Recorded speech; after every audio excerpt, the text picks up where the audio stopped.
We live under two simultaneous realities. On the surface, our political language promises equality and universal access. But beneath that language runs a continuous, high-speed telemetry, tracking cursor movements, evaluating postal codes, and scoring financial behavior that strictly sequences human life. This creates a condition of concealed ranking under sentimental language. We are scored and sorted with industrial precision, while a public liturgy maintains that no such thing is happening. To suggest otherwise is often treated as heresy. The U.S. built a $39 billion planetary sensing grid, sold as the protection of vulnerable communities. Placed on commercial clouds, this public infrastructure now powers a private climate risk industry setting homeowner premiums. The equity programs were defunded, but the pricing engine remained. The citizen pays for the grid in taxes, and then pays again in the increased premium that same grid is used to calculate. Because no reciprocity mechanism exists, the model does not merely measure a person's future, it manufactures the failure it claims to predict. Releasing a trained organism into a predatory ecology while withholding the instruments to read the terrain results in predictable wreckage.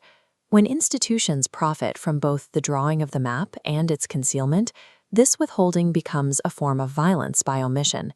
Withholding the real map is structurally identical to withholding a known medical cure or shelter. It is a form of developmental sabotage that forces individuals to respond to a pseudo-environment, while the consequences of their actions land in a territory they are not permitted to see. Governance holds a primary moral obligation to redistribute accurate environment models. To restore a person to the dignity of a mammal that understands its terrain, the state must disclose the real map. Machine-administered systems treat truth as an indexical quantity. What is true for a user, the price of a thermometer, or the available controls on an interface, depends on permissions, risk tiers, and behavioral history. Reality is structurally invisible to those the system flags as low trust. This generates a semantic lag. People experience curated realities, but are only given universalist language to describe them. In the absence of a legitimate vocabulary for describing machine governance, citizens are forced into suspicion and adversarial framing. Michel Foucault called this biopower, the management of populations through measurement, classification, and statistical curves. It is power that operates through the quiet work of the file and the score, rather than the spectacle of force. Human capacity and survivability are already ranked exhaustively. The only live question is whether that ranking remains a concealed weapon or is made legible and contestable. Repair begins by reading the existing map aloud. Epistemic restitution converts ambient bewilderment into navigable terrain by disclosing the incentives, status hierarchies, and power structures exactly as they function. When stakes are high, we do not consult tarot cards. Military planning, aerospace failure analysis, and central bank stress tests run on physics, biology, and statistics because the cost of self-deception is annihilation. Everyday life is also a survival theater. A citizen navigating credit, health, and employment deserves the same reality-grade instruments we reserve for generals and actuaries. The solution cannot be a central cartographic priesthood. Friedrich Hayek observed that the knowledge a society must use never exists in an integrated form. Knowledge is dispersed among separate individuals as incomplete fragments.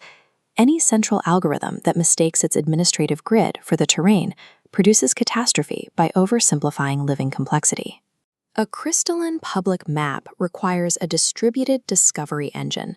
This is a mesh of open science, adversarial journalism, and contestable models that aggregate tacit knowledge and surface it for inspection. The state's legitimate role is a monopoly on truth-seeking infrastructure.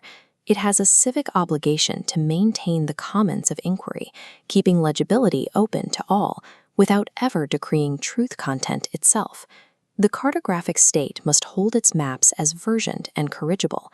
Every edition is a draft, awaiting refutation, providing the machinery by which any citizen can falsify the state's own claims. We plan for freedom by keeping the disclosure of reality maximally adversarial. Order is purchased through transparency, not through the noble lies of a philosopher king. Algorithmic governance prefers the transactional layer because adjustments made beneath the threshold of perception generate no headlines. This invisible governor is survivable only if bound by a disclosure mandate. To prevent permanent asymmetry, the black box must become a glass box. Secrecy that hardens into a permanent advantage is the signature of a priesthood, not a democracy. This requires constitutional constraints on code. The first is score separability. A low score in one domain must never gate every other domain of a life, preventing the creation of a single master score. The second constraint is symmetric transparency. The contractor and the official are audited on the same ledger as the citizen. The surveillance must cut both ways. The third is the non-transferability of personhood. Credentials and performance records are tokenized and tradable, but the core node representing the human being remains locked and untradeable. These are hard constraints on the code itself, rather than laws governing humans. They are the protocols that decide whether instrumented order liberates or dominates.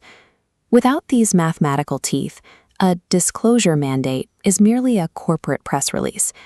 It is a mask for a residency contract, whose scoring logic is concealed from the residents. Modernization shifts our cognitive and actuarial assumptions. In this regime, we must address how a society handles biological or genetic disadvantage without creating an eliminationist arithmetic.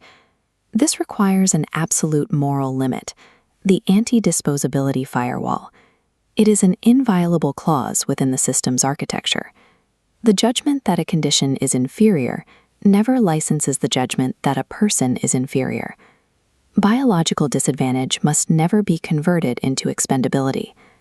Those outside the new algorithmic baseline are owed lifelong compensatory scaffolding and full civic standing. The system is physically built to route around these individuals, protecting their worth from the logic of extraction. Human worth remains a civic axiom, held entirely separate from the register of capacity measurement. This firewall distinguishes cartography in the service of dignity from an engine of domination. We often observe that cruelty has so often won, and conclude that cruelty is the highest form of intelligence. This mistakes the output of a corrupted loop for the structure of the universe. Cruelty is a primitive optimization strategy. It is fast and metabolically cheap, but it is ruinous in every variable it deletes from its ledger. This is amputated bookkeeping. Cruelty only looks like efficiency because it refuses to count the distrust it seeds, the creativity it suppresses, and the brittleness it welds into institutions. This confusion rests on a misunderstanding of Darwinism. Darwin himself gave decisive weight to the social instincts as the foundation of the moral sense. Survival of the fittest means adaptedness to an environment. It is a study of the water, not a moral entitlement to crush the weak. Reward functions are built. Because reward is architecture, it can be redrawn. A predator sovereign where fear pays is diminished where trust and reciprocity are structurally reinforced. Goodness and mercy have not been tested under equal conditions. They were forced to compete barefoot in a rigged stadium designed by wolves. Cooperation theory proves that durable cooperation requires good design rather than saints. Elinor Ostrom demonstrated that clear boundaries allow groups to sustain themselves. When beings expect to meet again, the shadow of the future falls across the present. In an environment with memory and transparency, retaliation and forgiveness become winning strategies. Bullies win in badly governed systems. In well-governed ones, the group learns to make bullying mathematically expensive.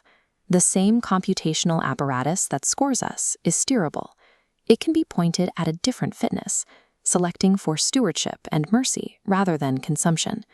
This is the final wager. Noble truth is a stronger civic adhesive than the noble lie.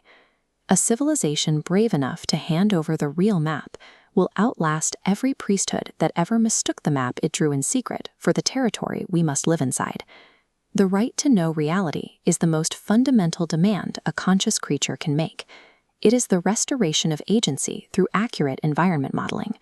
Navigational dignity ensures that every person is given an accurate model of the game. Whatever their starting position, they are at least empowered to play it awake.